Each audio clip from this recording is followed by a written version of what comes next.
10 things you may not know about the Berlin Wall. The Berlin Wall stood as one of the most powerful and visible symbols of the Cold War. While over 5,000 people managed to escape across, or beneath, this fortified barrier, its full story is far more complex than most realize. Here are 10 lesser-known facts about the Berlin Wall that help explain its dramatic role in Cold War history. 1. The fall of the Berlin Wall happened by mistake.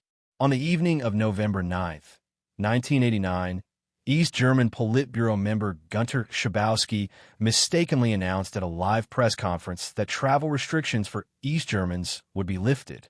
When asked when the new policy would take effect, Schabowski replied, "Immediately, without delay." In truth, the policy was not scheduled to take effect until the following day and still required a formal visa application process. However, news agencies reported that the border was open and thousands of East Berliners flocked to crossing points.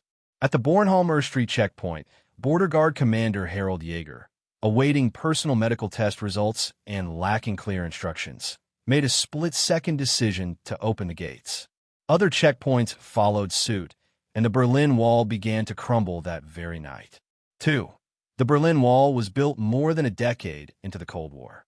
Though tensions between East and West had been building since the end of World War II, the Berlin Wall was not erected until August 13, 1961, more than 15 years after the Cold War began. Between 1949 and 1961, over 2 million East Germans, including a significant number of professionals and skilled workers, defected to the West via Berlin. East Germany had first requested permission to construct a wall in 1953, but Soviet authorities declined.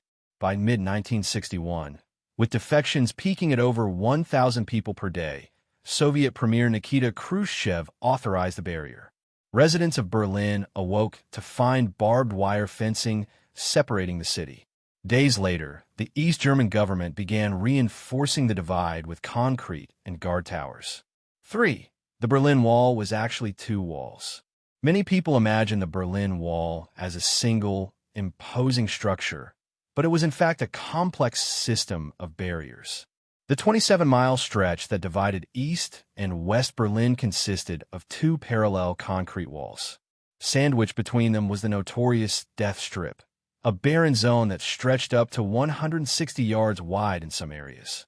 This heavily militarized buffer zone was equipped with hundreds of guard towers, anti-vehicle trenches, floodlights, tripwire automatic guns, and patrol routes for trained guard dogs. Its sole purpose was to prevent East Germans from escaping into the West, and it did so with lethal efficiency. For more than 100 people died trying to cross the Berlin Wall. Crossing the Berlin Wall was a deadly gamble. According to the Center for Research on Contemporary History Potsdam and the Berlin Wall Memorial Site and Documentation Center, at least 138 individuals died in their attempt to flee.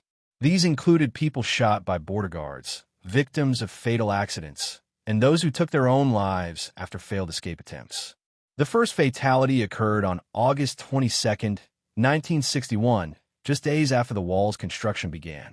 Ida Siekmann jumped from her fourth-floor apartment window in East Berlin, attempting to reach the street below in West Berlin. She died from her injuries. The last known fatality took place in March 1989, when a young East German trying to fly over the wall in a homemade hot air balloon crashed into power lines. Some estimates place the death toll even higher, suggesting the true human cost of the Berlin Wall may never be fully known. 5. More than 5,000 people escaped over or under the Berlin Wall. Despite its formidable design, more than 5,000 East Germans managed to escape across the Berlin Wall during its existence. These escapes varied widely in both creativity and risk. The first successful defection came just 2 days after the wall's construction, when 19-year-old East German border guard Konrad Schumann leapt over a barbed wire barricade. The moment was captured in an iconic photograph that came to symbolize resistance to oppression. As the wall evolved, so did the ingenuity of those seeking freedom. Escapees hid inside specially modified vehicles driven by visitors from West Berlin, crawled through the city's sewer systems, and dug tunnels beneath the wall's foundations. Among the most remarkable escape stories were those of the Bethke brothers. In 1975, Ingo Bethke floated across the Elbe River using an inflatable mattress. In 1983, his brother Holger shot a steel cable over the Berlin Wall with a bow and arrow and zipped across it to the west. Then in 1989, the two brothers flew an ultralight aircraft over the wall and returned to rescue their youngest sibling, Egbert. Their story became legendary, proof that even one of the most fortified barriers in modern history could not extinguish the human spirit's determination to be free. 6. President John F. Kennedy quietly welcomed the Berlin Wall's construction. When Soviet Premier Nikita Khrushchev threatened in June 1961 to block all access to West Berlin unless Western troops withdrew, the world stood on the brink of a potential military confrontation. The Berlin crisis raised fears that the Cold War might erupt into a full-scale war between nuclear powers. However, when news broke that East Germany had erected a wall around East Berlin, effectively halting the mass exodus, but avoiding direct conflict, President John F. Kennedy saw it as a lesser evil. "It's not a very nice solution," he told an aide, "but a wall is a hell of a lot better than a war." To Kennedy, the Berlin Wall, grim as it was, represented a Soviet retreat from direct provocation, a move that effectively ended the immediate crisis without triggering armed conflict. 7. Kennedy did not call himself a jelly donut in Berlin. One of the most persistent myths about Cold War history centers around John F. Kennedy's famous speech in West Berlin. On June 26, 1963, the U.S. president declared, "Ich bin ein Berliner," intending to express unity with the citizens of the divided city. Some later claimed that by using the article ein, Kennedy had mistakenly referred to himself as a jelly donut, a Berliner pastry in some parts of Germany. However, this interpretation is grammatically and culturally incorrect. Linguists agree that the phrase was appropriate for the figurative meaning Kennedy intended. In Berlin itself, the pastry is not even called a Berliner, but rather a Pfännkuchen, eliminating any potential confusion. Far from being a linguistic blunder, Kennedy's speech was met with thunderous applause and remains one of the most powerful moments of Cold War rhetoric. 8. East Germany framed the wall as an anti-fascist bulwark.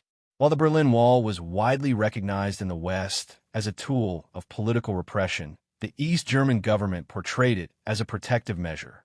Officially named the Anti-Fascistischer Schutzwall, or Anti-Fascist Protective Barrier, the wall was said to defend against Western fascists, spies, and ideological infiltration.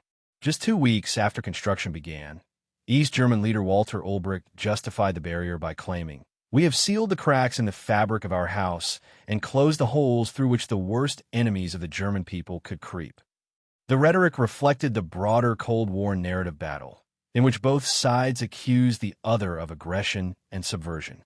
In truth, the wall's primary function was to stop East Germans from fleeing the communist regime. But for decades, the East German state insisted it was a necessary defense against foreign enemies, an example of how propaganda shaped public perception behind the Iron Curtain. 9. The Brandenburg Gate was once part of an 18th century wall. Long before it became a Cold War symbol, the Brandenburg Gate served a very different purpose. Commissioned by Prussian King Frederick William II, the neoclassical arch was completed in 1791 as part of the city's original customs wall. Built in the 1730s to control trade and taxation in and out of Berlin. During the Cold War, the gate stood in the no-man's land just behind the Berlin Wall, visually dividing East and West. It would later become the dramatic backdrop for some of history's most iconic political speeches, including President Kennedy's address in 1963 and President Reagan's famous 1987 plea, "Mr. Gorbachev, tear down this wall." Today, the Brandenburg Gate symbolizes unity and resilience, bridging Berlin's turbulent past with its democratic present.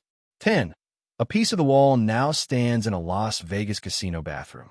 After the Berlin Wall officially began coming down in the summer of 1990, thousands of its concrete segments were repurposed. Over 40,000 slabs were crushed and reused in Germany's reconstruction projects. Yet several hundred intact pieces were preserved and sold at auction, eventually making their way to all corners of the globe. You can now find segments of the Berlin Wall in unexpected places, from outside the United Nations headquarters to the gardens of the Vatican. One of the most surprising locations? A men's restroom at the Main Street Station Casino in Las Vegas, where urinals are mounted on an original section of graffiti-covered Berlin Wall, protected behind glass. The Berlin Wall was more than just concrete and barbed wire. It was a global symbol of the Cold War, a human tragedy, and ultimately a monument to the power of hope and freedom. If you found this video insightful, help support History Love by subscribing to the channel, leaving a comment, and sharing it with others interested in Cold War history. New deep dive history videos are posted regularly, and we'd love to have you along for the journey. Subscribe now, and let history live on.